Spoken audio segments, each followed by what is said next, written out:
What's going on, guys? Welcome to another episode of Smash JT. You know, it's not always bad news on this channel. I like to cover the good news as well. And this time, I got a real banger for you. We have Unity's money-hungry CEO, John Riccitiello. Those of you who aren't familiar with him, is the former CEO of EA, the greedy guy that tried to insert microtransactions and screw over the entire direction of the entire video game industry.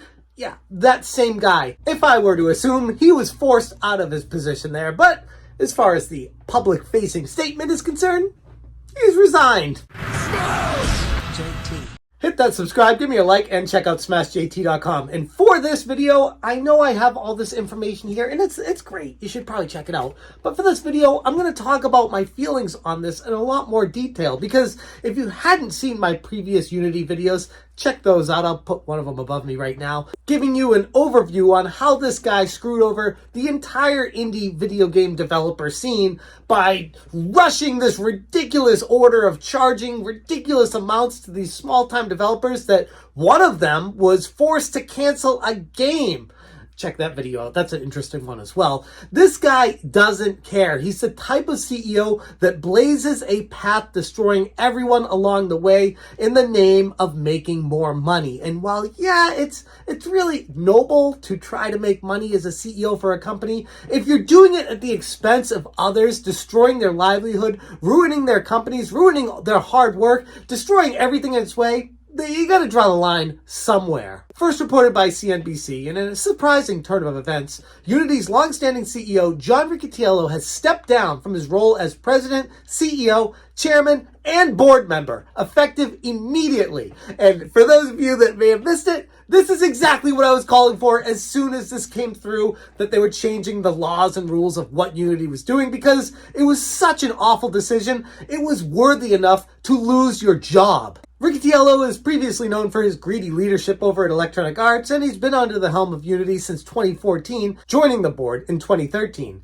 The sudden departure arises in the wake of Unity's recent and contentious plans to monetize its renowned gaming engine. Just weeks ago, Unity unveiled a plan that would require developers to pay every time a game made with its engine was downloaded. The decision was set to take effect January 2024, and it faced significant backlash from the developer community, which I covered in pretty good detail. There were some really pissed off developers, justifiably so as well. I was flabbergasted. I couldn't believe that, like, this is one of those, you do something that I don't even want to say right now because I want to keep it family friendly on YouTube. You do something really that messes with your brain and you're like, yeah, let's do this. This sounds like a great idea. And it totally backfires in every glorious way possible. Facing the brunt of the criticism, Unity made a swift move to amend its plans. And their revised model, Unity eliminated the per-install fees for developers using Unity Personal or Plus plans.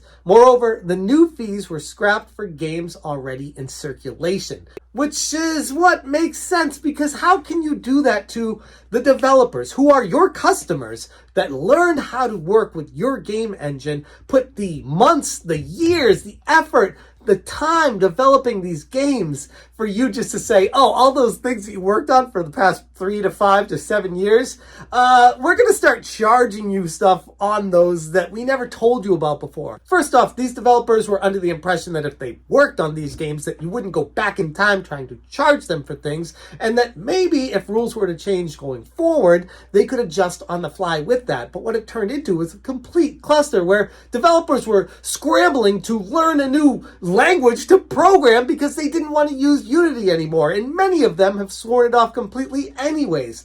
Some of them might backtrack a little bit now because they're removing John Riccitiello from the CEO of Unity, might make them think, okay, Unity gets it. They realize they really screwed up big time, and this is their way of apologizing, forcing John Riccitiello out the door. This guy is a complete stain on the video game industry. everything he's done since he entered it has ruined it, has dragged it down, has been in the essence of greed, trying to squeeze as much money as possible out of every developer, out of every gamer. When he was at EA, the microtransactions, the added content, the removing things for fees, trying to get people to pay a monthly charge for things, it was just a bad look, a bad scene, a bad direction for the game industry.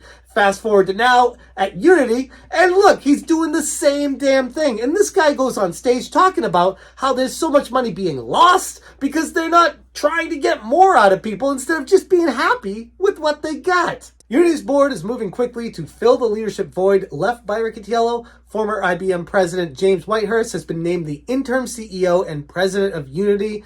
Reflecting on his pathetic tenure over at Unity, Riccitiello commented, "It's been an honor leading Unity over the past several years, working alongside dedicated employees and partners. I eagerly anticipate Unity's future accomplishments and will continue to support the company during this transitional phase." And clearly with this, John is attempting to save face and move on to some other area of the video game industry to try to destroy. And I will be watching this very closely, because wherever this guy ends up going, it's going to be bad news for whatever company is willingly letting him come in. And it's scary enough that the game industry is in somewhat of a downturn right now, to put it nicely. There's going to be a lot of video game companies out there that are desperate for someone with experienced leadership. This guy most likely is not going to be unemployed very long, and whoever is willing to take on his greed in a moment of desperation is going to doom their entire company. But hey, at least they can try to make a quick buck on the way down. And like I stated in my previous video, doing stuff like what John Riccitiello did underscores how important it is to really think about what you're doing when you change your monetization strategies. You risk alienating your core user base, in this case, the developers. And I can't believe that this was allowed to get pushed through, that this guy made the call and nobody stood up at Unity and said, "Whoa, bro.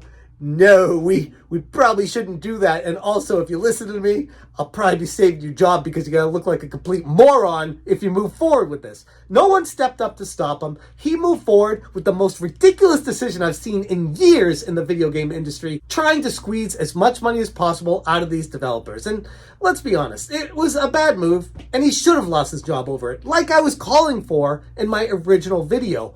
I couldn't believe they moved forward with this, and then secondly, he still had a job. So better late than never that this guy is gone, but at the same time, it still took a long time. I mean, we were talking almost a month now after that decision, the complete cluster, the fallout from it, developers leaving, the complaints, the complete bad image, the stain put on Unity from this move, everything this guy did.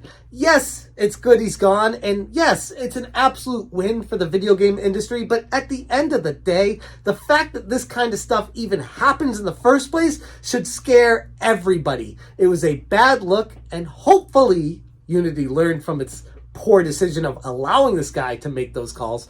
But secondly, I hope the entire video game industry is watching this and realizing, okay, we get it. We understand that developers are our customers when we are the game engine. And game companies selling the games understand that the customers are the gamers. And you don't want to screw over your customer, no matter who's involved with it, if they're the ones paying you the money. Be happy if it's sustainable. The problem is when you're a public company, you got to impress those shareholders and try to squeeze as much out of people and double your income every quarter until you explode. It's not sustainable. And I guess we're back to square one, but I'm glad to see it's at least progressing and moving in the right direction. And I, for one, am ecstatic to see John Riccitiello out the door. I'm going to leave it there. Thank you guys so much for watching. And as always, you stay smashing. Smash,